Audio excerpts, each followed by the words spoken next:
Good evening and Happy New Year. I think this is the last day we can welcome you with a Happy New Year. My name is Natalie Turvey. I'm President and Executive Director of the Canadian Journalism Foundation. And on behalf of the CJF, I want to thank all of you for braving the deep freeze to join us for our CJF J Talk on media innovation. Unfortunately, the polar vortex across the border is not only freezing the folks in the Midwest, but it's also freezing travel schedules with more than 2,000 flights canceled in the U.S. today. But we have some very good news. Aron Pilhofer, one of our speakers, after teaching his class at Temple University, by some miracle managed to catch the only flight leaving from Philadelphia, and he is winging his way to us right now. So we plan to have him on the phone when he hits the ground, and we hope to have him live and in person at the end of the session and into the cocktail reception. So thank you so much for bearing with us. If you'd like to join tonight's conversation on Twitter, you can do that using the hashtag CJFJTalk. I'd like to thank those who make our events possible, BMO Financial Group, our JTalk series sponsor, and our thanks to Cision, our in-kind supporter. I'd also like to extend a warm welcome to a postgraduate class of journalism students here tonight from Centennial College. Can we see all of you? Can we have a look at you? Thank you. We're thrilled to have you with us tonight, and there will be a test on this before the cocktail reception. The class here tonight is experimenting and practicing with new forms of storytelling and new tools, which is so vitally important in our perpetually changing media landscape. In journalism today, the only constant we can count on is constant change. So we are so excited to have two of journalism's and we will have two of journalism's top change makers and innovators on our stage tonight to share innovations that can support sustainable quality journalism and talk about the perils of pursuing the new technology or random acts of innovation without a clear strategy in place. Leading tonight's discussion is one of our own innovation leaders, Kathy Vey. Kathy is executive producer of digital at TVO, where she leads a team of journalists producing daily content and analysis, as well as short videos and podcasts. She has more than 35 years of journalism experience in both print and online at Toronto Star, the Ottawa Citizen, and as editor-in-chief of Open File. Kathy has been at the forefront of leading transformation at all of these news organizations, and we're absolutely thrilled to have her lead tonight's discussion. Please join me in welcoming our speakers.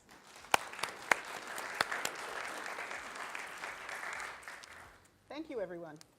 Is my mic on? Is that okay? I'm very pleased to welcome our guests, one of whom isn't here yet, but I'll start with him. Aron Pilhofer is the James B. Steele Chair in Journalism Innovation at Temple University in Philadelphia. Earlier, he was a reporter for the New York Times and executive editor of digital at The Guardian. He also co-founded two news-related startups that I love, documentcloud.org and Hacks and Hackers. In person, we have Inga Thordar, who's executive editor of CNN Digital International. She oversees all international news, sport, and programming teams. Previously, she was a senior editor on BBC World, responsible for TV and digital production teams around the globe. Thank you for accepting our invitation here tonight. It's my pleasure. My first question is completely off topic. Inga, you're originally from Iceland. Does it get this cold there? I thought you did this just for me to make me feel welcome. No. It's my first time in Canada, so I was very excited to land. And when the door opens, I was like, "Oh, this is just like home." Yes. No, it doesn't actually get this cold. You have that just to yourselves. We just get the crazy winds and the blizzards and the you can't stand kind of thing. But the cold isn't quite the same. Well, we have to get some salt stains on you, creeping up the boots, and then you can be a true Canadian. Yeah, I'll look forward to that. I would like to start us off by reading a passage from a piece in The New Yorker that came out just a week or so ago. It's called "Does Journalism Have a Future?" by Jill Lepore, who's a historian as well as a staff writer for the New Yorker. I really enjoyed it. I especially enjoyed the illustration. I don't know if you can make this out, but it's Oh dear. It's the character of Death with a broadsheet newspaper, and I realized it's the Grim Reader. Oh, yes. Anyway, Jill writes, there's no shortage of amazing journalists at work, clear-eyed and courageous, broad-minded and brilliant, and no end of fascinating innovation in matters of form, especially in visual storytelling. Still, journalism as a field is as addled as an addict, gaunt, wasted, and twitchy. Its pockets as empty as its nights are sleepless. It's faster than it used to be, so fast. It's also edgier and needier and angrier. It wants and it wants and it wants. But what does it need? Is it innovation? Wow. That's quite grim, isn't it? It is. I guess so, yeah. I sort of agree with some of that, but not really all of it. I mean, I agree that there is some really, really good journalism being done, probably some of the best journalism we've seen in years, you know, that, you know, a lot of, you know, that sort of fast pace that we were in maybe, I don't know, 5, 6, up to 10 years ago of just sort of, you know, putting things out at the sort of advent of social media. I think we've actually gone back to like much more investigative journalism, much more looking at our sources, you know, and I think that that's showing. You know, I enjoy reading more pieces now than I did 5 years ago, to be honest. I mean, I think that I agree with that. Is the industry in trouble? Sure. You know, we all know that. It would be crazy to say that it isn't, you know. But we all have different problems, and I think that's probably where you know, her point about what does it need. We all need different things, you know. The commercial companies need to be making money and to do good journalism. The startups need to get cash as well, but they also need the legacy companies to do well so that those startups have a path for them. Now we know that, you know, like our colleagues at the sort of digitally native who have relied on business models around for third-party platforms, they're in trouble. So we all need different things. I mean, if it was like the industry needs this, we'd be in a good place, right? It's not as simple as that. I mean, I think that's what we have to sort of recognize is that, you know, different areas of journalism need different things. And therefore, innovation is critical. But we all have to have innovation within our sphere. Innovation within CNN looks vastly different than innovation at a startup company in India, for example. I imagine it would look very different from department to department, too. So that what works Absolutely. for broadcast wouldn't necessarily have any effect on the digital team. Can you talk a bit about that, how you balance what one part of the organization needs while the other part might be struggling just as much? Yeah. No, I mean, I sort of think, I mean, just sort of to tell you a little bit about my background. I mean, when I was at the BBC, for the majority of my life there, I was in television. So I started my career in television and did like, you know, a good 10, 12 years in television before I moved over to digital. And when I moved over to digital, my editor at the time said to me, he said, what are you doing? And I said, well, I think it's time for me to try something new. And and he basically came to me and he said, your career is dead. He said, you're on to an editor at television and you want to move to that internet thing? Why are you doing this? And I mean, it was basically, and I was like, no, I'm gonna gamble on this one. I think this internet thing is here to stay, and I believe in the what it's about. But at the time, television was the king, and anyone who works in television had already reached the pinnacle of their careers and was never going to go anywhere else. Now, I think that the interesting thing now, when I look sort of back at that and everything, I feel like I could probably walk into a control room now and run a TV program like I did back in the day. I mean, that it hasn't been that much change. There's been some change in technology and field work, and you know, and certain things have become easier in terms of sort of broadcasting through broadband and stuff. But on the whole, the production is very similar. Now, what I think is that the innovation around television now is that their distribution models is changing so rapidly.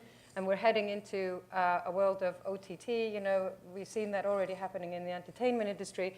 Now, the news industry is very different. If you think about sort of the Netflixes and all that have led this, their content lives for a very long time. Nobody watches Wednesday's news on a Friday. So what does OTT mean for news? I think this is something that television will be grappling with. It's like, you have to watch news live almost, or on the same day, or the next day or something. But after that, you know, news content is gone, it's finished, the world has moved on. And it's incredibly expensive content.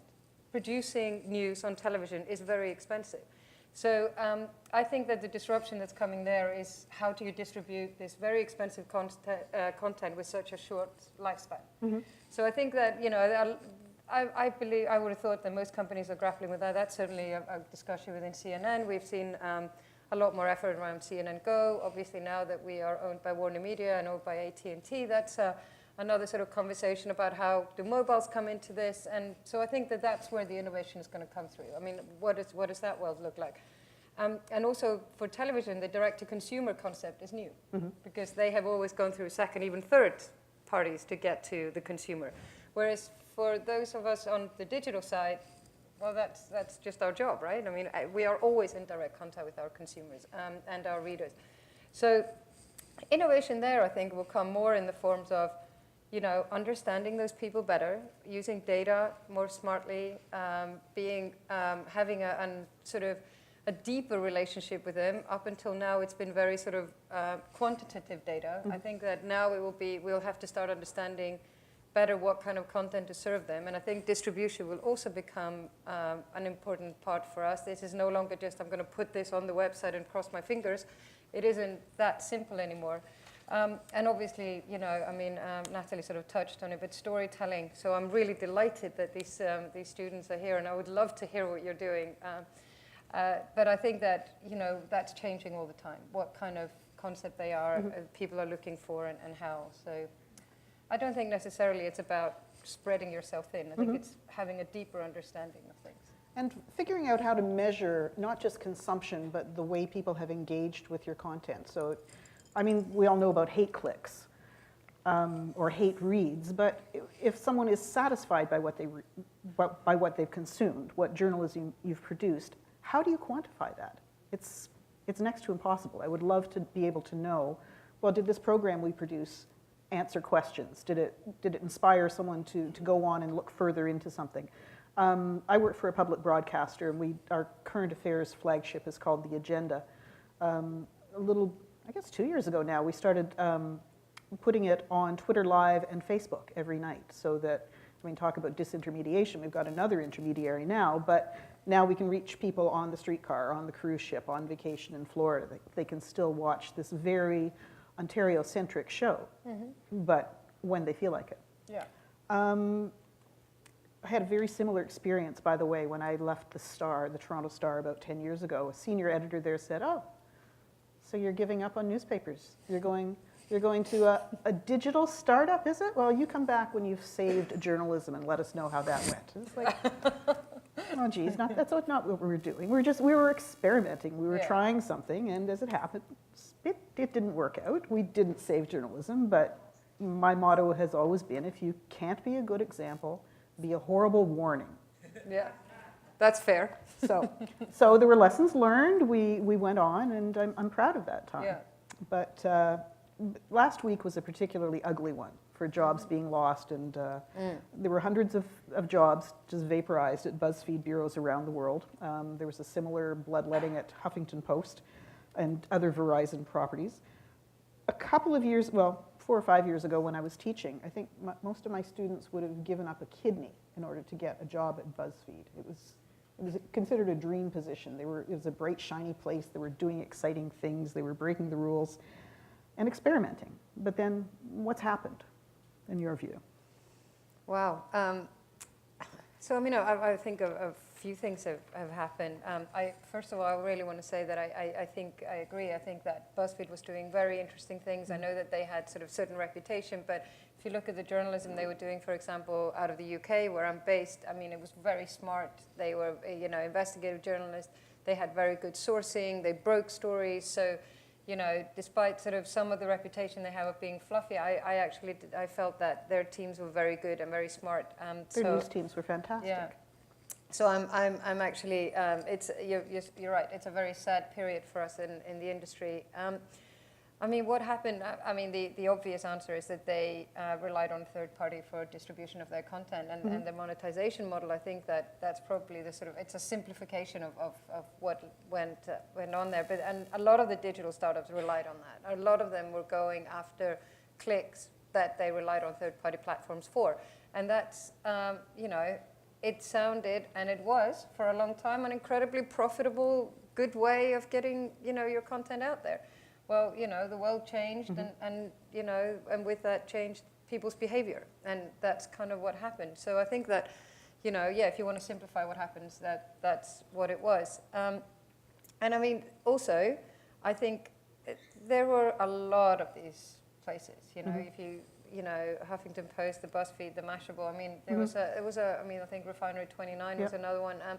There was a lot of them. So there had to be a point when there just wasn't space in the market for that many players on top of the sort of more established media companies and then on top of the big legacy companies. So there was always going to be probably a culling of some sort. Thinning out the seedlings so that one tree can grow. Exactly, and I think that probably that was, you know, hastened by what was happening on the platforms, and particularly Facebook, I guess. When we spoke on the phone, you were telling me about some of the experimentation with no specific goal that you were doing at CNN.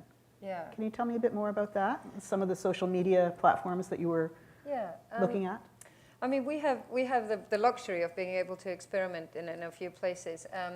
So we, and I think that what we tried to do was set out sort of some kind of criteria. It's like, we're going to experiment with this, with the aim of doing this or getting to this result. Now, I think that's the sort of problem of what's been happening in the media landscape, is that we start experimenting and then we just carry on doing it and it just becomes a thing and then it stops being an experiment. So you have to be honest with yourself about saying, we experiment with this criteria, and if that doesn't work, then you have to start sort of experimenting again and be sort of honest with yourself. So we have tried out a few things. We tried, we were very prominent on Snapchat for a while, and then that didn't sort of meet the criteria that we wanted, so we came off the platform, and we're now sort of experimenting with a different way of engaging with that platform to see if that sort of works better for us. What were the criteria, if I may ask? Well, I mean, there's the, so probably it's the audience acquisition, it's understanding the referral rates of these audiences coming back to the brand and recognizing the brand. You know, not so much with Snapchat, but with other experiments, it's also been around monetization, you know, if that works. And a lot of it has been around, you know, are we, our own platforms also benefiting from this? That's become a big criteria for us, actually, that it's not just content that we put out there, but that we start to understand better how audiences is engaging with our own platform. And that will become, I think, an ever sort of growing important criteria for us going forward for any innovation and any experiments we do. Well, we talk a lot at my shop about being platform agnostic, about making the most of the limited resources we have. We only have so many people and so much time in which to create content. It would be great if we can use that content on all platforms, but sometimes that's just not possible. Are there times when CNN has gone down a specific road and done things that were only for one area? Sure. Narrowcasting? Yeah, I mean, sure. We do Facebook Watch show, for example, which is only on Facebook Watch at 6:25 Eastern with Anderson Cooper. That doesn't go anywhere else except on Facebook, Facebook Watch. We have done online where we had conversations with correspondents, which just sits on that platform. So yeah, of course, we're you know, it's that goes to sort of like how we're going to reach the audiences, how we're going to engage them, how we're going to keep them. So of course, yeah, I mean, it is that, but we are increasingly sort of looking towards thinking how those experiments and how that can be used to the benefit of CNN as a brand and CNN as on our own platforms. That will be, I think, sort of going forward more important to us. Does CNN have kind of a research and development branch? Does it have a wing of, do you have a skunk works with a bunch of people sitting around having really cool ideas and then just writing memos saying, let's do this? No, I don't think no, not really. We have obviously, like any big company, we have a product team that comes up with sort of innovative ideas and stuff, but we've tried to make sure that there are fluid conversations happening between the product team and the editorial teams to make sure that product isn't designing something that the editorial teams don't understand or doesn't know how to use or gets difficult about, and vice versa. The editorial team often have great ideas, especially sort of, you know, people coming into the industry for the first time, sort of a little bit fresher than the rest of us, you know, who come up with great ideas that we then try to take from the editorial to the product team. So I guess the sort of, you know, the research and innovation is in that flow of information between different departments. And I think when I was at the BBC, it was very much like product is over here and editorial is over here, and there was very limited sort of interaction between them. I feel that that's very different at CNN and is, I think, changing on the whole in industry, that sort of that flow of information between departments on all levels, product and editorial, even sales, the business, that is changing very rapidly. Well, let's talk a bit about that, because the traditional sort of Chinese wall, for lack of a better term, of the division between business and journalism, how do you see that changing? That's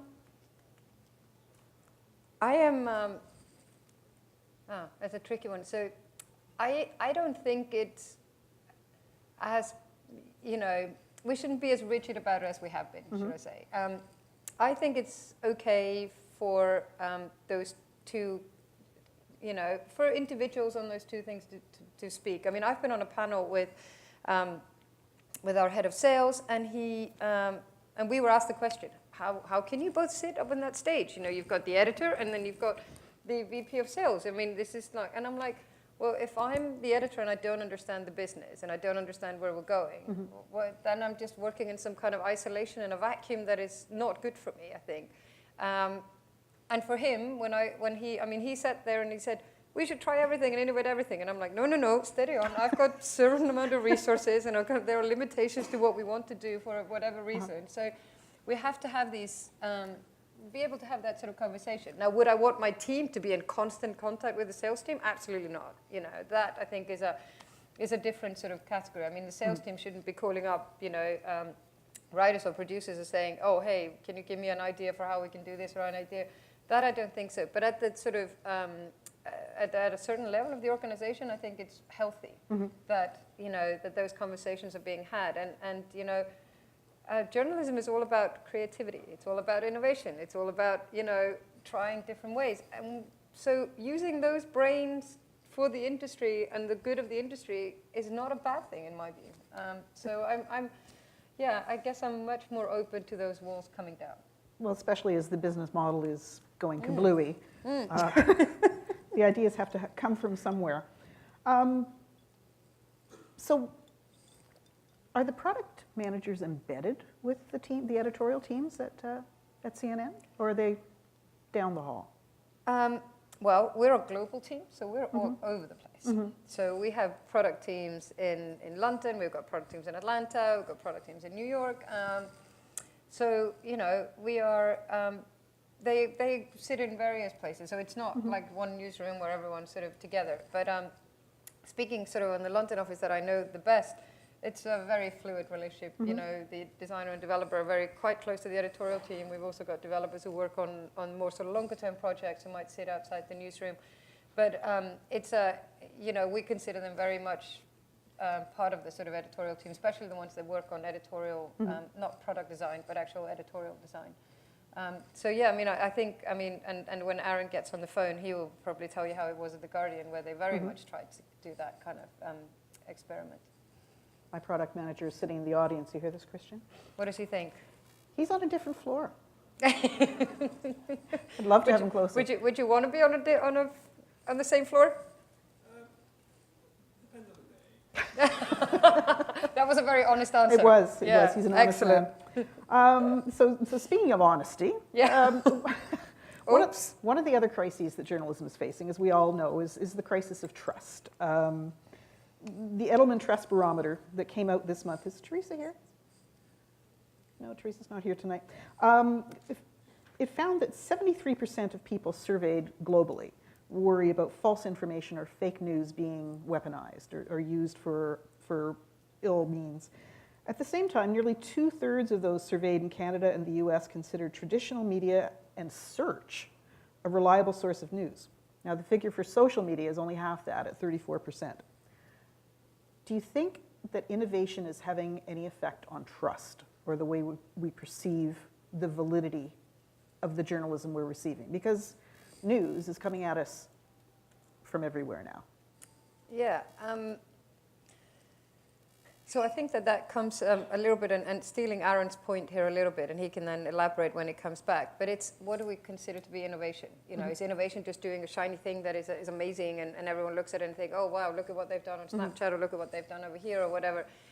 We can also innovate within, that trust element, So we can start to think about, we're going to start telling our stories differently. We're going to start being more transparent. We can be more open. And to me, that is also, you know, a gradual innovation in how we're going to speak to people. Now, I am, you know, I think that we've come a long way in terms of that transparency. I mean, there's been a lot of projects going on, you know, the Trust Project, for example, and a lot of media have bought into that, which I think is a very good thing. I think being more open around how we, you know, when we change stories, what that means, when we rewrite stories, when we change the tone. And I can't tell you how many conversations we have around that at CNN. There's a lot of conversation around, do we in any way feel that we're not being open with our audiences about what has happened? And it's become so incredibly important. So I gave one example today, which I think is interesting. I don't know if you saw that CNN had a camera outside Roger Stone's house when he was arrested. No, I don't know. Did anyone lift an eyebrow at that? A little bit? I mean, you sit there and you think, what a stroke of luck. Those CNN happened to be driving past Roger Stone's house when he was arrested. That's amazing, you know. But I mean, you know, the truth of it is that it was absolutely old-fashioned journalism. It was like, we had been told by sources that he was a person of interest, you know, so we thought, okay, we hadn't been told that he was being arrested on a certain day at a certain time, but we decided to invest and do an old-fashioned stakeout in a way, and we got lucky. So we sort of thought, it's an old-fashioned journalism of just getting sort of quite deep-throat sources and then investing in it and a little bit of luck. That's normally how we kind of, you know, that good old-fashioned journalism is done. But we felt in this case that we needed to be more transparent than just assume that people would know that, you know, because in this world. So actually we wrote a story. There's a whole story on CNN saying, why was CNN at Roger Stone's house? Now, to me, that is almost like a part of innovation. It's like we're changing the way we tell the story. We're different in how we do things. And there was a big conversation in our editorial meeting about how can we be open and transparent about this. So I think that if we're going to get people's trust, we also have to be willing to give up a little bit of that control and that sort of, you know, that sort of, you know, I'm not telling you anything and this is, you know, this is sort of guardians of truth and stuff. Those gates have opened a little bit and we have to let people in and say, you know, we're the guardians of truth because of this. We're the, you know, and I think that I'm okay with that. I mean, I think that that's the right way to go. In terms of your sort of the first part of your question, I mean, the worry about information, we should all be worried about it. I mean, we've seen it. You know, we've seen it in the US election. We've seen it around Brexit. We're already starting to see it in other elections around the world. You know, this is a growing problem and something that, you know, we're going to have to probably, it's not going to go away overnight. I mean, I would have thought, I mean, you're in an election year here, so I'm guessing that there's, you know, they must be on the watch for something over here, I would have thought. Things are afoot, yes. Yeah, oh, well, there you go. Yeah. I mean, it's an election year in India, another place that has been, you know, where people have literally died because of fake information. So I would have thought if I was the Indian government, I'd be thinking about, well, what are we doing to deal with this? So, I mean, definitely it's a growing problem. And, you know, and unfortunately for a while, which I think has changed, everyone was sort of tarnished with that brush. It was like, you're all fake news and you're all this and that. I think that has changed. And I think that, you know, people's trust in organizations that have been willing to be open and have been transparent, you know, that trust is coming back. And I think that survey kind of showed that. I mean, the saying used to be, you don't want to see how the sausage is made. You won't enjoy the sausage. But I think increasingly, no, you need to see exactly what's going in that sausage. I think you do. And I mean, if you see, like, the ones that have, I don't know if anyone here's, have any of the Canadians signed up for the Trust Project and are publishing those things? Yeah, I mean, I saw it first on the BBC that they bought into it. And that is literally the sausage factory, right? That is saying, this is how we did it, this is how we wrote the story. I mean, it's a very detailed, you know, sort of, you know, conveyor belt description of how it's done. So, Exactly. You know, I think, yeah, that's definitely where it's headed. And I don't see why that should be, you know, a problem, to be honest. So let's talk a bit about, let's make some leaps. Artificial intelligence, robo journalism. Oh, yeah. What can they do for us? So I know that a lot of companies have been experimenting with robo journalism around sport and around finance, Yeah. and and some very, very successfully. We have not done that at CNN. I think the AP is Yeah, the AP pioneered it. Some Japanese companies as well. Yeah, the Japanese companies, they have haven't they got these anime figures reading the news and stuff? It's really interesting. I don't know if you've seen that, but it's actually hilarious. I will look that They up. sort of pop up and they do these sort of reporting. I would actually love to watch that news. Got to catch them all. Yeah. So they do. They've definitely gone further than the rest of us when it comes to robo journalism. We've more been using.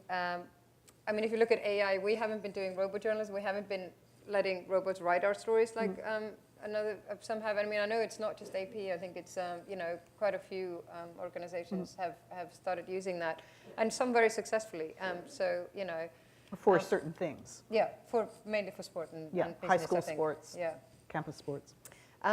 We have used AI, so we are one of the first companies on the messenger bot. So we used AI to kind of speak to our audience on that front. Obviously, we use AI for all our OTT products, the CNN Go product. So we've more gone down sort of that route of letting AI help us reach the audience and suggest to the audience and have sort of conversation with them. I think there's two schools for thoughts, and I'll be on the fence here a little bit. Sorry about that. I won't give you, but there's this sort of is it good for journalism because it frees up journalists to do other things, So we'll write up these, things that the robots can do, and the humans can do other things. Then there's the other school of thought. It's isn't that just adding to the noise? So we can do hundreds of stories about something that did we really need to do those stories, and aren't they just adding to the millions of URLs that we put out there? And I haven't actually seen enough to kind of make up my mind about that. I get the value, and I get that there are sports fans who want to have this, and people in business who want to know about all these things, and therefore it's a good thing. But, as much as I'm in favor of letting the machines do what the machines should do to free the humans up to what only humans can do, I'm still kind of haven't seen enough evidence, I think, to know if this is a good thing. The fact that I can't recognize if a story is written by a human and a robot, it kind of scares me a little bit. Oh, yes. There was a test I showed my class a few years back, and it was being able to identify what was actually a line of poetry or by a recognized author, and what had been a bunch of word salad thrown together by a bot. Yeah. And we failed miserably at it. We couldn't tell the difference. No, I think that the first time I started hearing about robo journalism, which is about 4 or 5 years ago, I think that they tested the bot on the Bible. I said, write a news story from the Bible, and the bot left out the whole of Genesis, so the world was never created. And it's well, would a human have done that? I don't know. But that was in the early days of robo journalism. I just always have that at the back of my mind. It's the robot left out the creation of the world. So, I don't know. It's I'm sort of still a little bit on the sort of fence. I can see the value, but at the same time, I'm also a little bit oh, how many stories do we really need? Aren't we just what is the depth of it? Yeah, the robot's not going to make the connection with the subject and get the good quote. Exactly. So I'm going to stay on the fence a little bit. I hope there will be people here over the drinks who can convince me and tell me which side of the fence I should fall out of. Why do you think we keep looking, we as journalists, keep looking to tech companies for our salvation? Do we? That's an excellent question. I mean, we went running to Facebook, we went running to Twitter, we're Snapchat. I mean, we're trying out platforms, but is that really where the future lies in tech? It's interesting to me. I mean, we all kind of in the spirit of innovation, when Facebook came out, we all went on Facebook and thinking this is a good thing. And in the beginning, it really was, right? We got a lot of referral traffic from them. There was a lot of engagement, whether we could definitely say that people were more informed because Facebook had moved from cats and breakfasts to more hardcore news, and people were seeing things. So there was a golden age when we all thought this is amazing, and it probably was. There were companies like BuzzFeed and stuff that did very well for a very long time on that. We shouldn't sort of forget that there was a reason why we went on there, and a lot of companies benefited from it at the time. The fact that the sort of world changed, and we maybe were a little bit too eager to kind of please when they started changing their ways, because at the beginning it was great, and we were getting, and I'm worried that Matthew Ingram's going to tell me off here, but you know, there was a time here when it was definitely a benefit, and then they started changing a little bit and a little bit and a little bit, but by that time we were hooked, you know, and we just carried on going the route that they were going. But the algorithm had grown horns and fangs. Everything, but we were too involved, and then, you know, so I think we just sort of got ourselves into a little bit of a hole, and I think that it's really important for us as journalists to understand that our content has value, you know. This isn't just something that we throw at the world. It's like, we have agonized over this. If it's a good piece of journalism, it will have gone through, you know, heavy sourcing. Often it's gone through big legal things. We've spent, you know, weeks, months. Some people have spent years on their journalism. I mean, it's like, it's of great value that what we do. I mean, I've read some amazing pieces in the last 6 months where I'm like, I think I'm a better human from reading that stuff. So, you know, we have to start recognizing that this isn't just something that we should throw out there, and we should recognize the value of that, and therefore think, well, where do we want this to go so that people see it in the way that it's meant to be seen? And it's not meant to be sort of in a 15-second video over here, or a, you know, 20-second video over there, or something that they glance over in a news feed. I mean, it's so, but, you know, I recognize that there are companies who their only distribution method has been through those channels. I mean, I'm lucky to work for a company that has a very strong homepage, so I have the luxury of being able to put my content out on a page that is likely to get traction with audiences just by by people coming directly to us and finding us through search. So I realize that in that sense I'm in a privileged position, and you know, and we're lucky at CNN, but we still use social media for certain things, you know. But I think that, you know, I think for a while we lost our sense of value for our, you know, the journalism that we do, and I'm really, really glad to see that has changed, I think, in the last year or two. Where do you read most things? Me personally? On your phone? No. Magazine? Hard copy? Tablet? Well, I mean, I can go into my bag and show you the Bill Browder, you know, article that I was reading from my hard copy of my Vanity Fair. I print things out all the time. I'm destroying the forests. So, I mean, you know, I should caveat that with, I do think that mobile is the most important device that we do for journalism right now. And, you know, if anyone is producing things for desktop still, they need to be thinking twice about that. So I do think that mobile is the way to go, not only for, you know, because I think everyone's on their mobile most of the time, but I think that that's the device that is going to be, you know, developing, and it's going to be changing, and you know, and frankly, it's also our source for information. So I mean, I probably read more on my mobile in my sort of privately than I do on desktop. During my work day, I read off a laptop. But when I'm at home, I read hard copies. I made a conscious decision at the beginning of last year to subscribe to a lot of journalism. And Thank you. Yeah. So I get a lot of magazines home, and I've also signed up as founding member of you know, a few kind of startups as well, and I sort of feel like it's my way of sort of giving back a little bit. But I have found that I start to read long form journalism more from hard copy. The sort of snacking on the day I read from my phone on the whole. But then I have deliberately sometimes decided I'm actually not going to read anything about Brexit this week.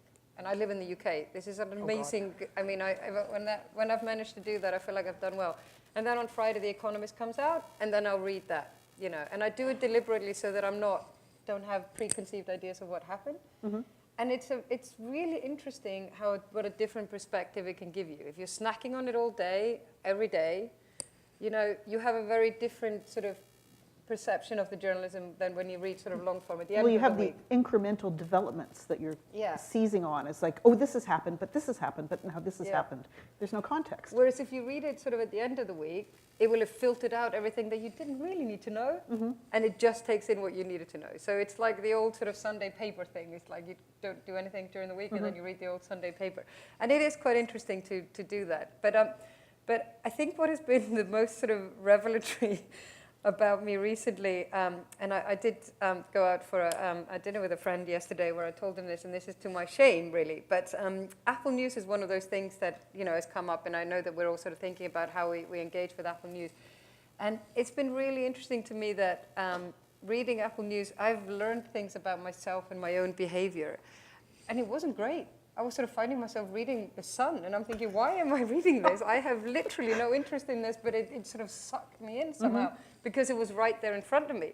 So I think that, there is, there's definitely a way for these platforms to kind of suck you into things that, you kind of don't really want to admit to yourself, but then they start giving you more of that content because you clicked on it once, because they don't have a deep relationship with you, they just have a click relationship with you. And now my Apple News is full of The Sun and the Mirror, and I don't know what to do with it. Well, this piece was the other day. It was a piece by Jeremy Littau. I think it started as a Twitter thread, and then he posted it. Good God, where is this? Yeah, I read that Twitter thread. It was interesting. Yeah, where is this? Is this The Nation? I don't know. Anyway, it's at the end of this, it started feeding me these pages and pages of ads. So people are freaking out over this new diaper bag. Finding love again over 50 in Toronto. So wait a minute. So this is not saving journalism either, these innovations.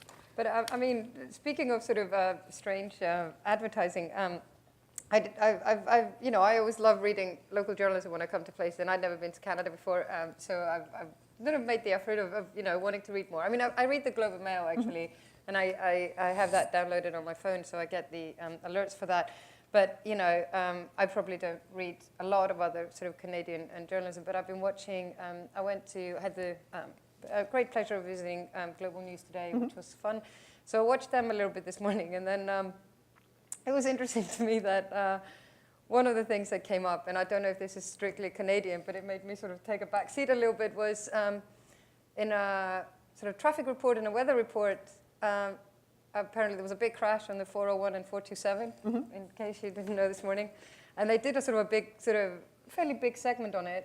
And then the reporter said, and you should use nasal spray from whatever. And I'm like, really? And I was like, and I was still in the crash in 427, and then I didn't quite make the connection. But then she just carried on reading, and it was clearly sort of like, Well, I at don't least know she if didn't it was pull a it out of her product pocket and give it- placement or what it was, but I was like, and I actually felt a little bit for the reporter in the studio had to pick up from that. I was thinking, how do you follow that one? Is anyone here from Global? No? But I mean, I think it's interesting that, we are all trying to find ways of putting it out there, and advertising like that you said, and that was new to me. I have to say, I hadn't heard that before. But I know it's a big thing in podcasts. That advertisers want the actual host to be reading out the messages, but it was a bit of a strange turning of corner from that crash over to the nasal spray and then back into the studio. It's a very old. Lorne Greene, I think, was the Canadian actor who used to voice a lot of commercials. But the radio host or the television host back in the day, in black and white newscasting time, would actually, hold up the Folgers coffee or whatever. But having a reporter do it from the scene strikes me as very odd. It was a voiceover kind of sort of they were clearly reporting over it. Oh. So I never saw the reporter. Oh dear. And the thing is, I wouldn't be able to tell you what brand of nasal spray it was, but it was an interesting sort of thing for me that I hadn't heard before. So. I'll take that back from Canada.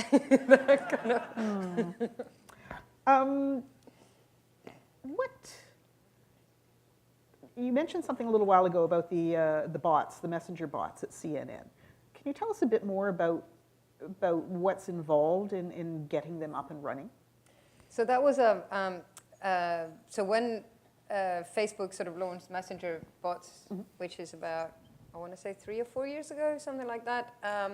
We were one of the original partners with them when the bots started happening. So, it was a lot of technology behind it, obviously.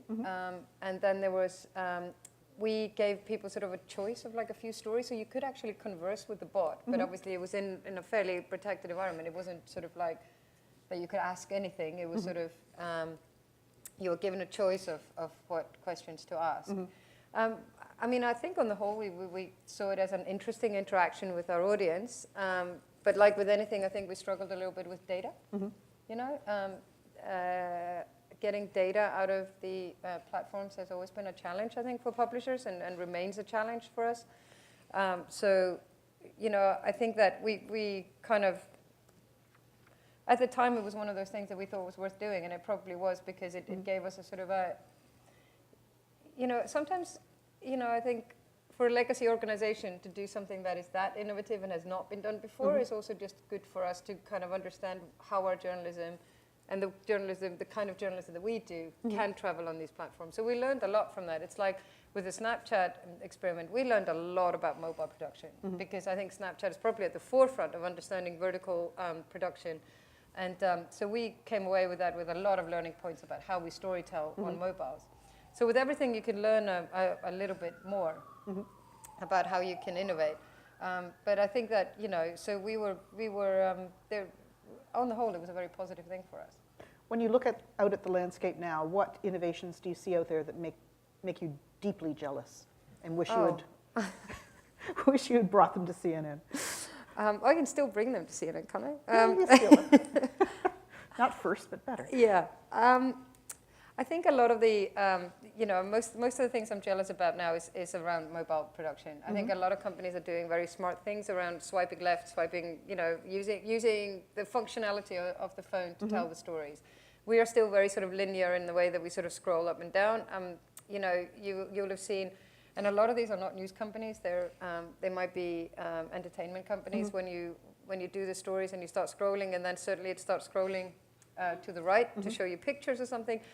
You know, I think that's very smart. I think that's clever and something that I would like to sort of experiment with a little bit more.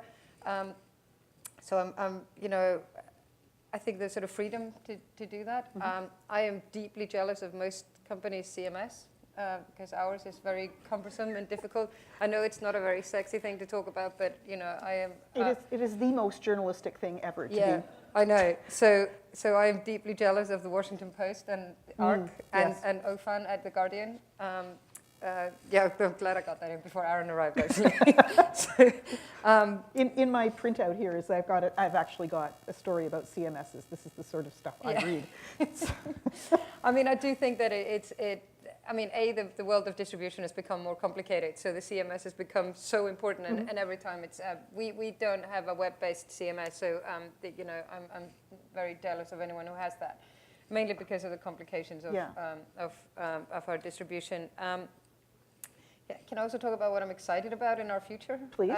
I mean, we now obviously have new owners, and we're very excited about what that's going to bring. You know, there are some very interesting things that and ambitions that Warner Media has for its portfolio, including CNN. So I'm excited what having that sort of relationship will bring, the opportunities of putting CNN products onto AT&T properties, which we've already started doing. So I think that I'm excited about how we can, that will give us a better reach for our journalism. I'm also incredibly proud and excited about the journalism that we've been doing. I know that sort of CNN has been sort of synonymous with Trump almost in the US, but on the international side, we've been doing some fantastic journalism that has made a huge difference.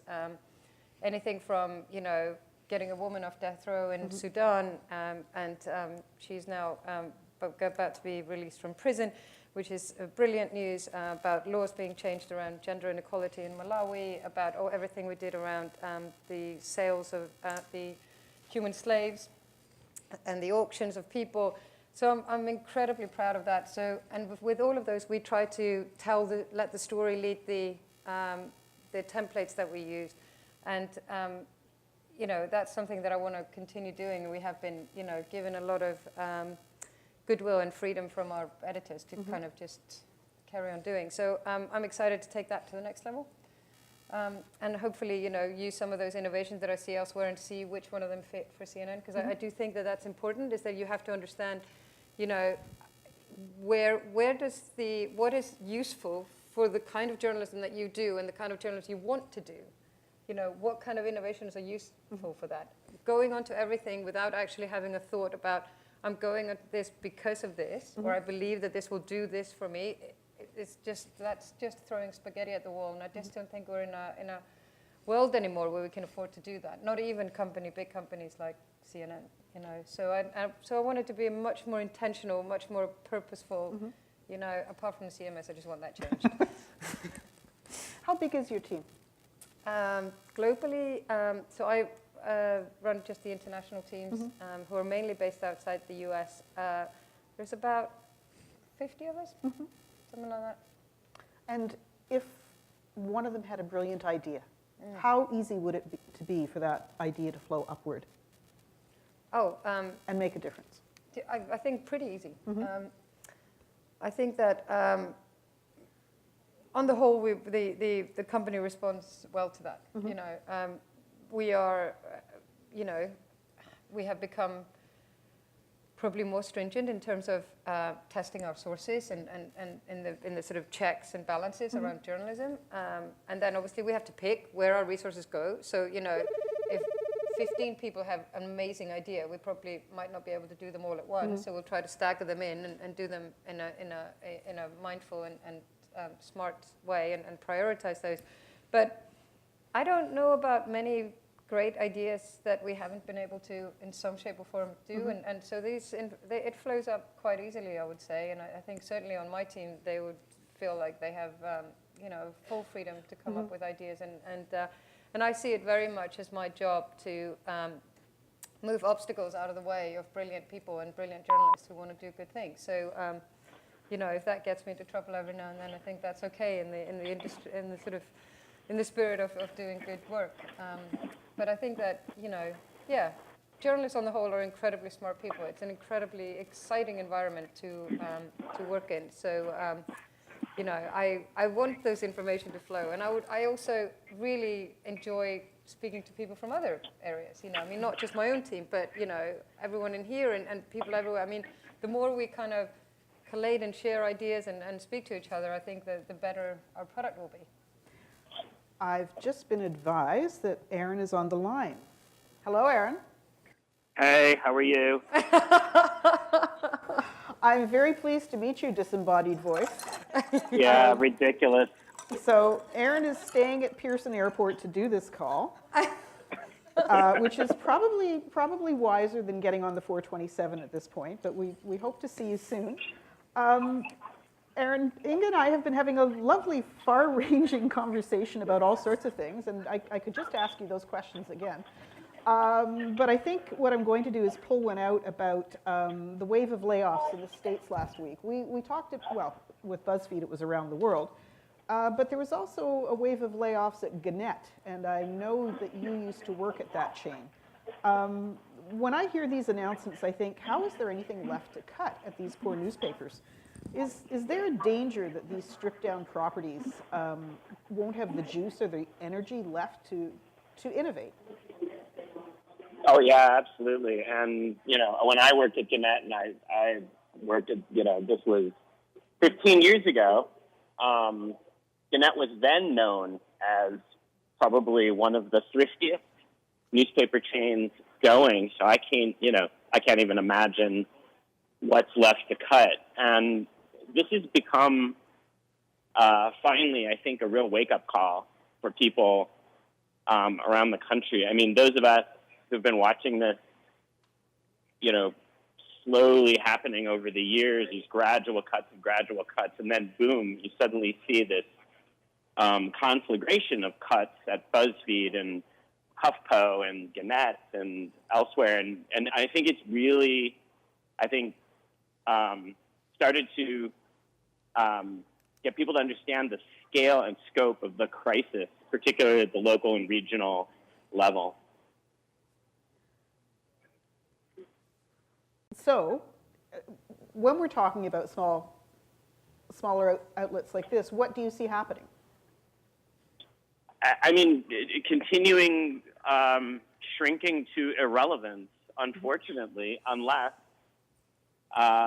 somehow, and I've sort of been trying to follow the conversation, you know, via Twitter, thank you, Matthew Ingram, to this point, now is the time. Well, actually 10, 15 years ago was the time, but we have to start thinking about ways to become relevant at the local level with much smaller staffs, but much better products. Products that reach readers we are not reaching right now. Readers who desperately need this information, and the longer we wait, unfortunately, this is just going to continue. 5, 6 years ago, a lot of us were sort of wondering how these organizations would ultimately sort of, I don't want to say die, but how this would happen, whether it would be this sort of big bang where suddenly they went away, just went away. And I don't think that's actually what we're going to see. I think we're seeing it right now. You see this sort of gradual, slow, but inevitable march to irrelevance. And that's a very scary thing. The death by a million cuts. Right. But into this sort of looming void, there are signs of hope. You've written a fair bit about some of these new entries into the field. So, give us your take on The Correspondent. Yeah, I mean, The Correspondent is a very interesting publication. It's originally it was founded in the Netherlands. Two young journalists who worked at one of the big metro dailies and decided, you know what, we're doing this all wrong. One of them, Rob Winsberg, the editor, marched into his boss's office and told him, we're doing this all wrong, and promptly was fired. And they decided, to heck with it. We're going to go do our own thing, and launched The Correspondent, which has been just an incredible success story. They have now 60,000 members paying about 60 euros a year for a very different kind of news. It's not breaking news, it's context. It's really all about context. They talk about new, not news, which I guess in Dutch sounds amazing, but in English doesn't sound as good. And now they've just launched in the U.S. They did a crowdfunding campaign over the holidays and raised a little more than $2.6 million in 30 days, which is extraordinary.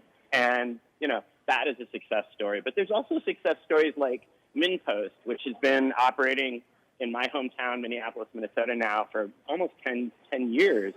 Voice of San Diego, which is covering local news in San Diego, member-driven site. And there's public media. People forget that. In the U.S., thank God, we still have a fairly robust public media infrastructure. In my own, I live in Philadelphia, WHYY, New York, WNYC.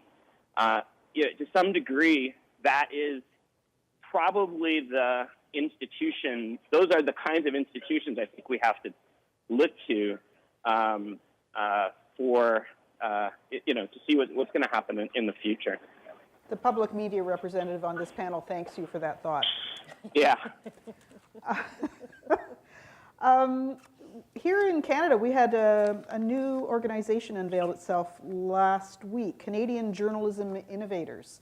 And it's a sort of collective, I think, 8 or 9 outlets. Is anybody from there here tonight? So it's spearheaded by Discourse Media, I believe, but it's also one of the founding members is The Pointer, who's a former colleague of mine at the Star, San Graywall. Also Joey Coleman from Hamilton. For the most part, these are audience-funded journalistic outlets. Aron, what's your take on how these small outlets can make a difference? How can they make their voices heard? Because for the most part, they are fairly local. Yeah. How do they make the leap? I think the people like to talk about all these big, splashy organizations, but I really look at organizations like the Voice of San Diego, which is reader-funded, it's member-funded. That's it. You find a way to create something that's providing value for people who need it, and you charge them money for it. I know that sounds like a radical idea, but actually I think that's sort of the model. I mean, there's really only two ways to make money in media. One is you either charge the people who are reading it, or you charge people to reach the people who are reading it. I mean, that's kind of it at the end of the day. And at the local level, I think you can create sustainable, robust news organizations, but you have to do it in a way that's very, very, very people-centered, that's very responsive to the specific needs of the people of the community. And the organizations that have done that have succeeded. Nobody's going to get rich, obviously, but I think there is a path forward, particularly as these big institutions start to become less and less relevant, which makes me personally very sad. I'm not in any way. And by the way, I do think that there's potentially a future for those organizations as well. The Philadelphia Inquirer, where I live, I think is an incredible turnaround story as big sort of regional newspapers go. Isn't that an innovation in itself, the idea that maybe journalism doesn't have to make money? Right. Yeah. And that, I think, is part of the shift, right, where you have big organizations like BuzzFeed, these VC-funded organizations. The problem with BuzzFeed wasn't that they weren't making enough money, that revenue growth wasn't happening. They had enormous growth in revenue. The problem is that the growth wasn't big enough. That's a problem that most legacy media outlets don't have. Gannett certainly doesn't have. And so, when you take that out of the equation, which is the case, by the way, for the Philadelphia Inquirer, which shifted to a nonprofit ownership. The paper itself is for profit, but the organization that owns it is nonprofit. Actually, very much like the Guardian, probably the closest analog. When you take that out of the equation and you think actually about mission, and you think about serving your readers and serving the people of Philadelphia, and first and foremost, and taking Wall Street out of the equation, taking all of that away, it really does enable and empower you to think differently about serving the community you're in. Let's talk about your time at the Guardian. What do you think was most significant about the innovations you saw there? What has stuck with you? So the most significant thing was the process of innovation, and this is something that we talked about on the call, the pre-panel call. It's that innovation. We think about innovation as bright, shiny things, as fancy as AR, VR, machine learning, AI, and that is all potentially innovative. But actually, I think of it in a much more boring way. That is the process of innovation. Thinking about actually what is our strategy? How are we actually going to take this organization and point it in the same direction, editorially and commercially? And at the Guardian, when I first got there, we were losing shed loads of money. In 2015, we were heading toward £100 million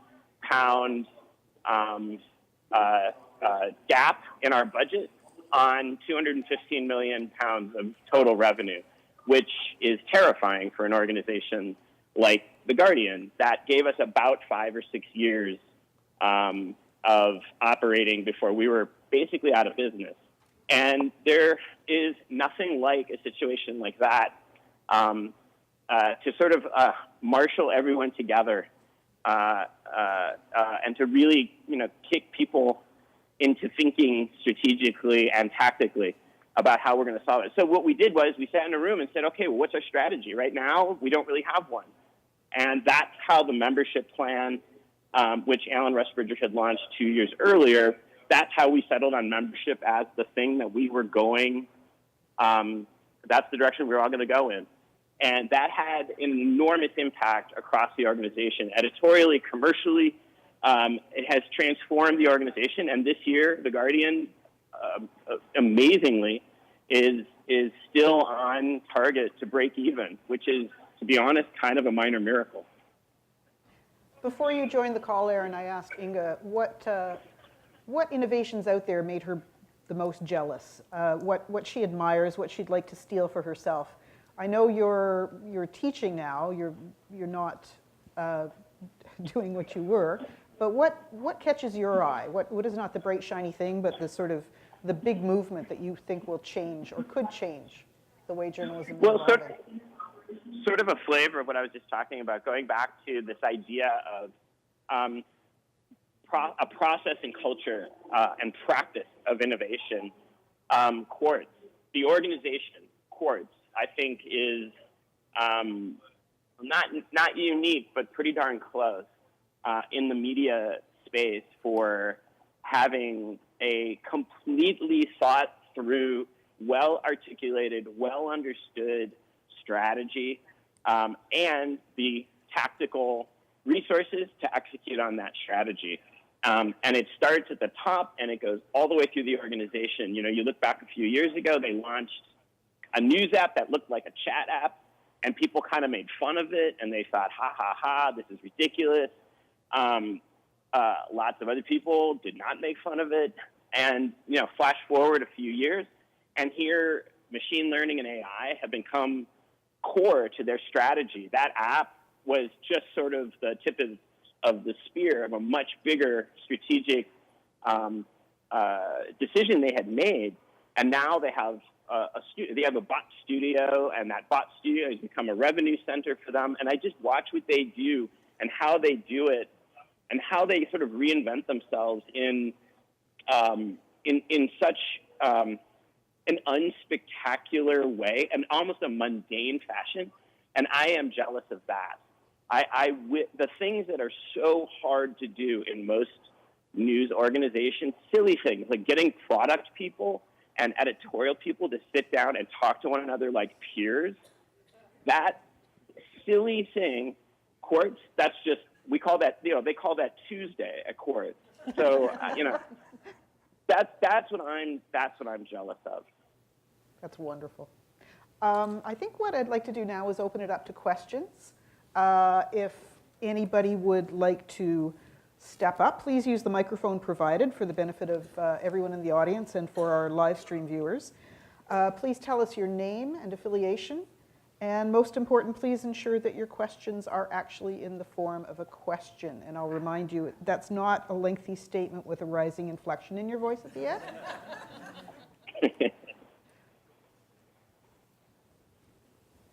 Don't everybody rush. All right, Matthew Ingram, I'm going to pick on you then. That's a bit unfair on me and Aron, isn't it? So you did a Q&A recently on the Columbia Journalism Review's new Galley forum. You were speaking with Ashley Feinberg, a senior reporter at the Huffington Post, about her rather odd profile of Twitter boss Jack Dorsey.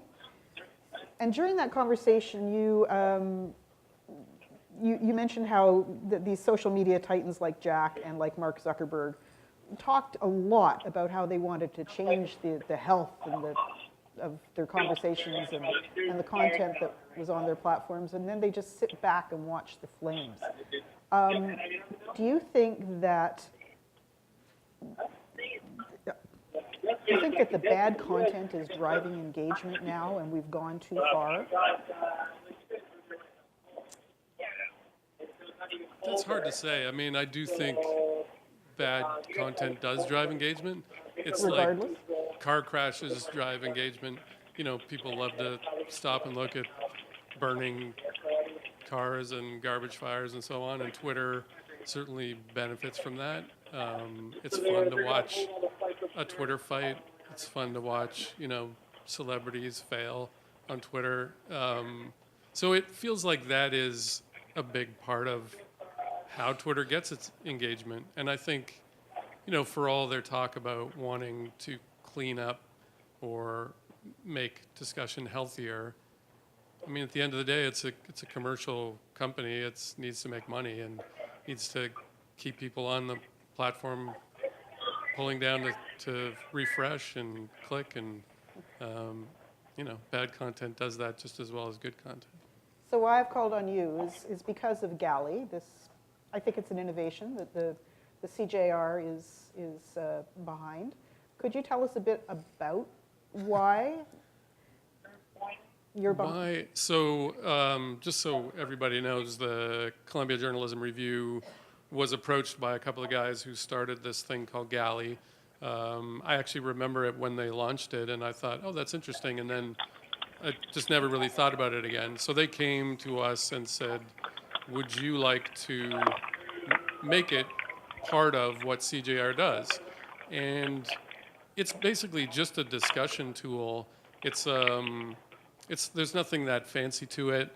It's just a way of having conversations. But we felt that, so CJR doesn't have comments on the website, because comments are difficult for a whole pile of reasons.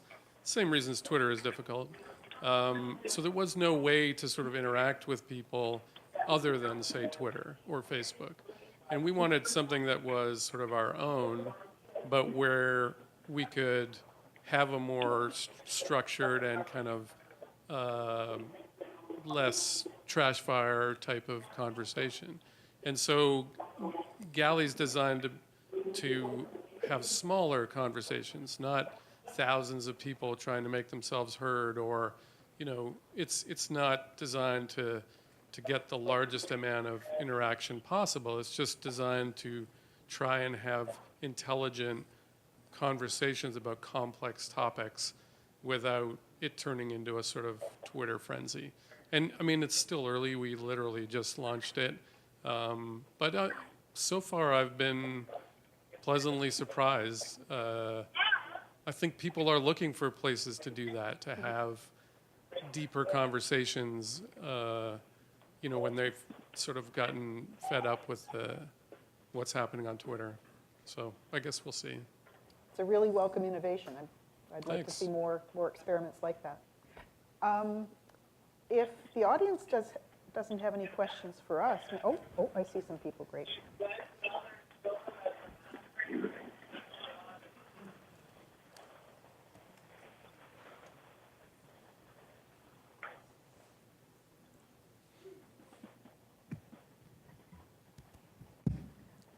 I guess I'll speak like that. Hi, my name is Kate. I'm with the student journalism classes here, and my question is for Inga. You said that you struggled with data when you started the CNN bot. So my question is it still the case? And what did you learn in the process? So I think, yeah, I mean, the platforms aren't very generous with their data. I think that's a sort of, I think any journalist who has ever dealt with the platforms knows that it's very difficult to get any meaningful sort of granular data from them. That is still the case as far as I know. So most of our data comes, and most of our understanding of our audience comes from our own platforms. I think that the way, you know, we're using data is changing a lot, because it's gone from sort of a quantitative data to a more qualitative data, and how we do that. And actually, I mean, you've got a great startup here in Canada that Mario is running that is working very much around that sort of area, around how we can use data to understand our audiences deeper, not just understand them as a click, but understand them as a user and as a human being. So I think that the platforms haven't provided that kind of data. They've provided absolute minimum of what needs to be done, and I think that's one of the problems of why we struggle with them, is that getting anything meaningful from them for us as publishers, given how much data they have about the audience. I mean, you know, I'm pretty sure that anyone who has got Facebook on their phone now, Facebook knows exactly where you are, what you've been doing, who you've been speaking to, you know, and I mean, it's quite sort of scary, but they will not give that kind of information out, even to publishers who are putting content onto their platforms. So, you know, I think that there's no secret that you know, that's a problem. But I think, I also don't think, and you know, Aron can chime in here, and Mario probably better than me, it's the data that publishers use, many publishers use, is also incredibly sort of superficial, you know. So I think we're all trying to get to, as we start to speak more about sort of time well spent, well, what does that mean? You know, we talk about more personalization. Is that just about my Apple News experience of like just giving me loads of the sun now because I clicked on one story. They just think that that's what I want, which is really not, if they would look at my other behavior elsewhere. So I think data is becoming hugely important, but the way we interpret data and the way we use data is going to have to change if we're going to go down the route that we all have to do of a more meaningful data and a better understanding of our audience, not as a click, but as a human. Okay. Thank you. Thank you. Someone else making her way to the microphone?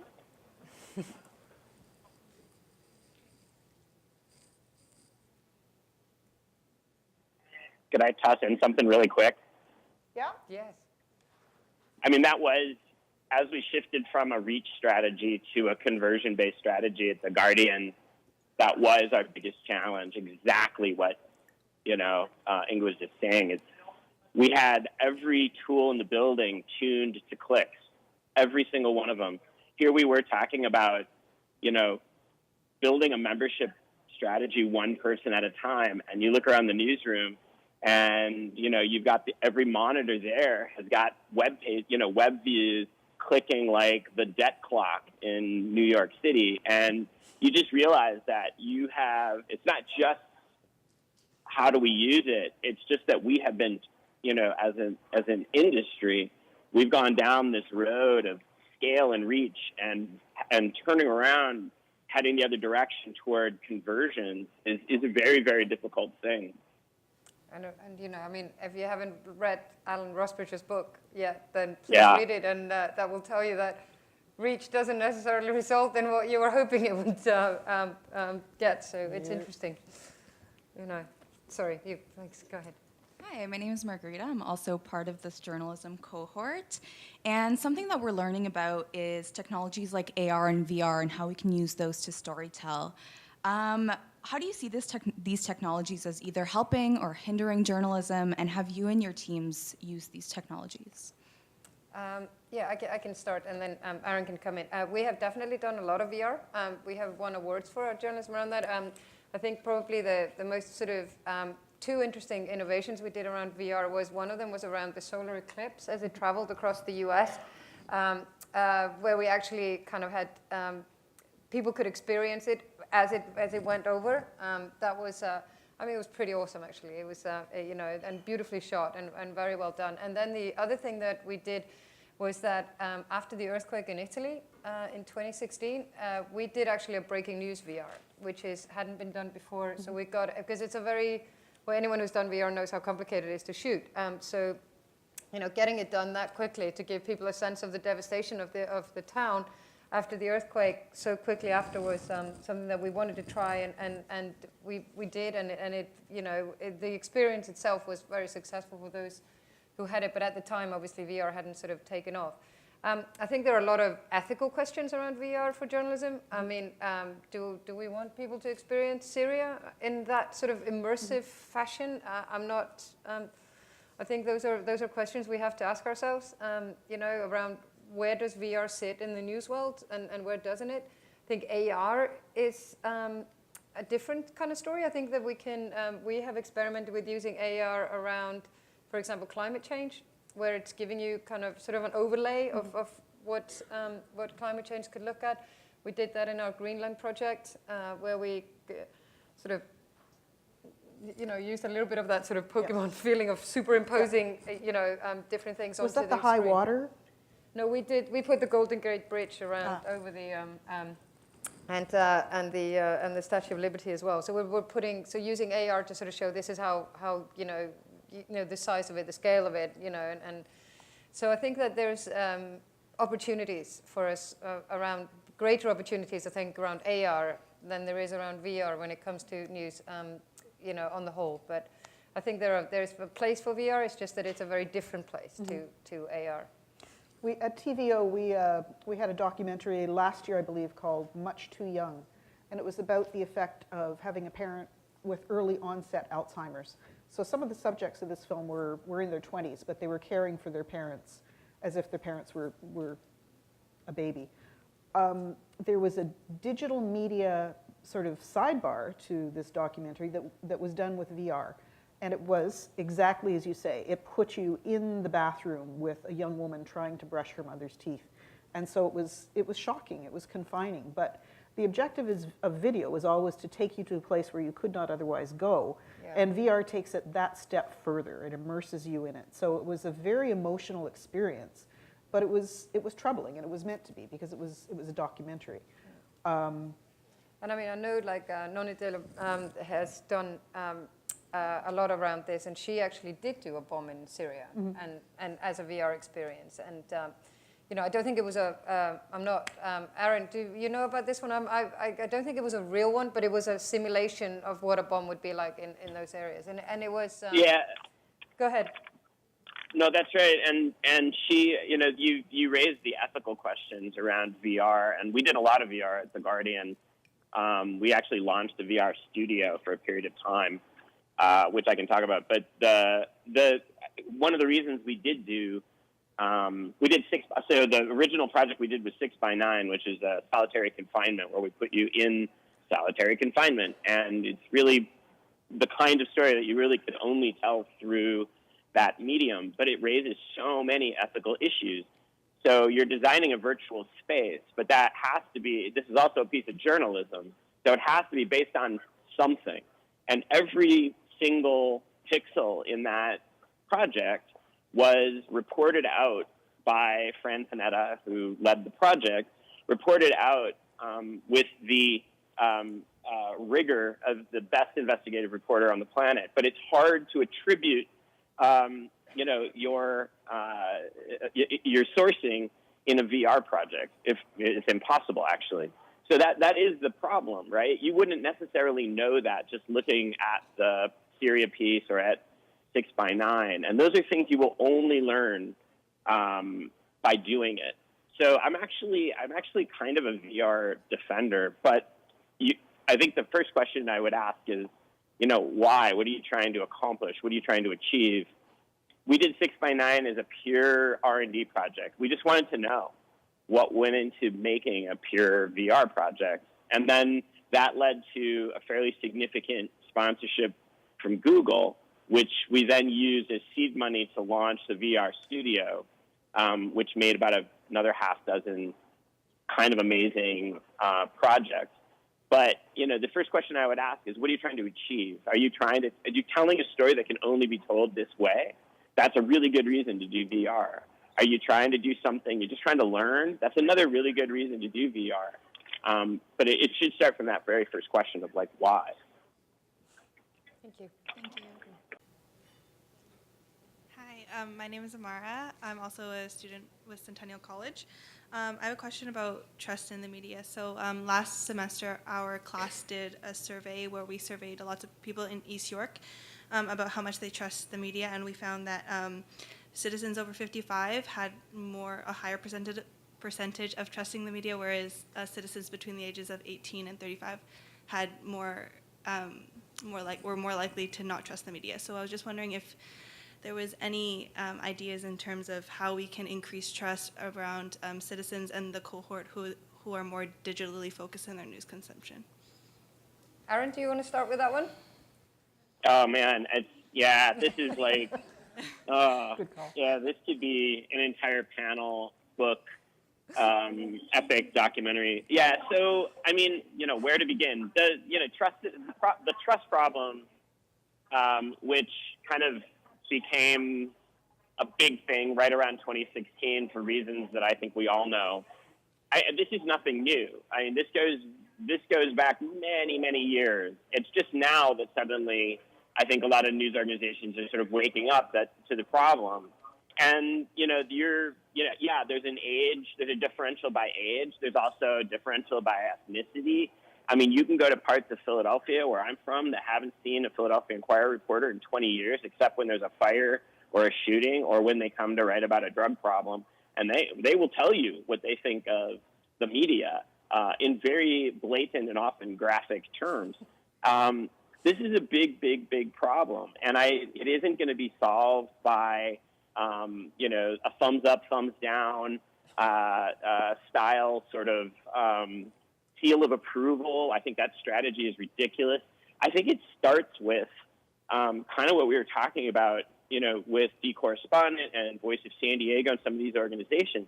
You need to start actually doing something that journalism, I think, cannot do enough of, and that's just a tiny bit of humility and realize we need to win back the trust of the people we are serving. We act as if we have sort of a badge on our chest that says, I'm a journalist, and therefore you should trust me. And actually, a lot of people out there are saying, why? Show me. And we have a duty to do that. So there's lots of ways to do that. And you're seeing organizations like in Chicago, the City Bureau, for example, which is a community-driven media organization that does training and outreach. It's a beautiful and wonderful organization that I do not have time looking at the clock to tell you all about, but I encourage you to Google it because it's an amazing organization. We can learn a lot from public media. Again, this is an organization that top to bottom is built on in a sense, trust, of love. Why else in the U.S. would you willingly pull out your checkbook or credit card and donate, whatever you donate each month to an organization like that, except that you find what they do valuable and that you trust what they're doing. So there's lots we can do, but it has to start with our individual relationship with the people that we serve. So just to address your demographic kind of stats, which I think is really, really interesting. I mean, because, I think when you say 55 and older have more trust, it's because they weren't brought up with in the sort of social media world. I mean, I wasn't, sort of showing my age here, but I mean, so that demographic was used to believing what was on because that was their only source of information, and there was a certain trust that people wouldn't be lying to them. Whereas young people are brought up in a world of incredible disinformation and misinformation and, whatever else we want to label it. And a lot of them don't go to those organizations that the sort of older generation will go to. Therefore, I found it really interesting. Wasn't there a stats that said that more older people share fake news than younger people or something? So it's like, you're sitting there thinking, oh my God, so you don't really recognize what's good news, but you actually trust what it is, and then young people aren't going directly to the source of the information. So I think that it's also people's, behavior depending on, your age that really matters. I mean, it's really funny. It's sort of like, it used to be this sort of thing in Britain and probably, elsewhere as well. It's like, well, it's not true until I've seen it on the BBC, right? It was sort of believed that. And I mean, one of the courses I did before I left was, we have, at the they have rehearsed the Queen's death like multiple times, in multiple ways.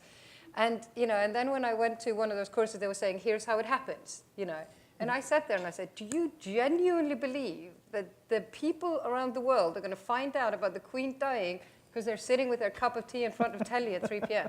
And that's how that news is going to go out.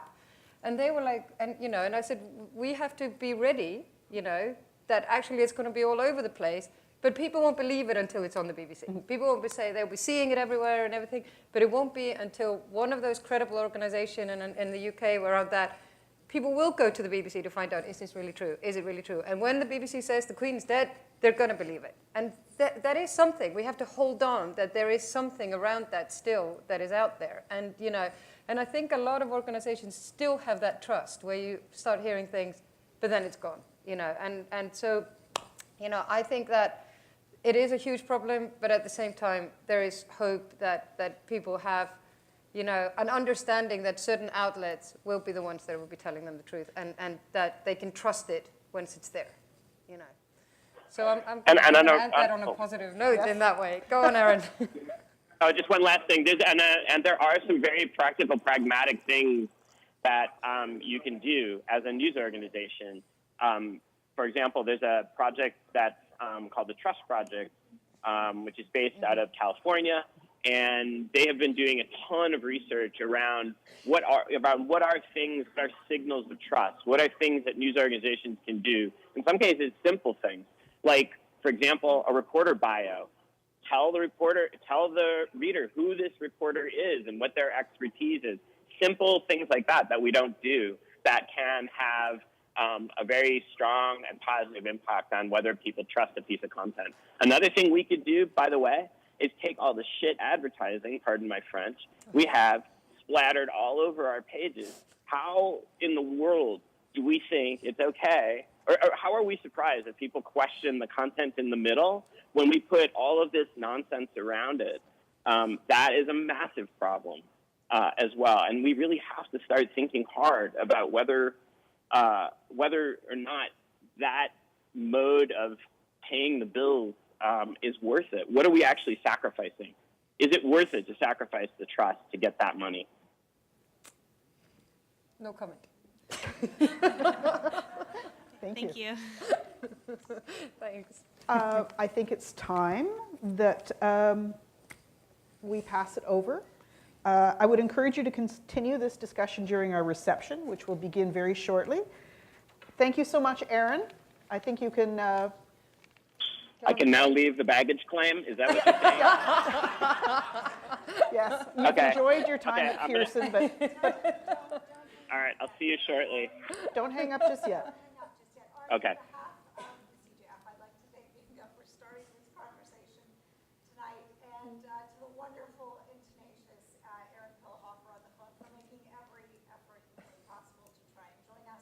We're so grateful you could share your candid insights into the challenges and opportunities of leading news innovation, and we're grateful to you both for agreeing to come to Toronto on coldest, darkest January 57th. So on behalf of the audience, please join me in a round of applause for Inga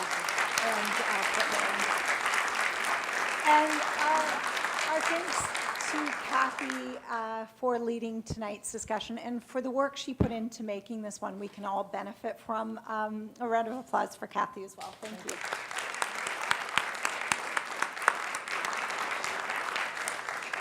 We have some terrific events coming up now through to May, and we hope you'll join us. Coming up this month on February 7th, we'll explore the responsibility of reporting on cannabis with an amazing panel of journalists and editors who cover this new beat. And on February 28th, Prévenir les menaces à l'approche des élections fédérales, we're thrilled to bring our series to Montreal en français to look at misinformation lessons from the French election ahead of our own federal election. As well, the CJF annual awards are now open for submissions. We have a range of awards recognizing excellence in journalism and some opportunities for fellowships and internships for emerging journalists. Please do have a look and apply. You can check out our website and social media for details on CJF events and awards. It's my pleasure to now invite you to join us for a cocktail reception to meet our speakers and to continue the conversation. Thank you. Thank you. I enjoyed that very much.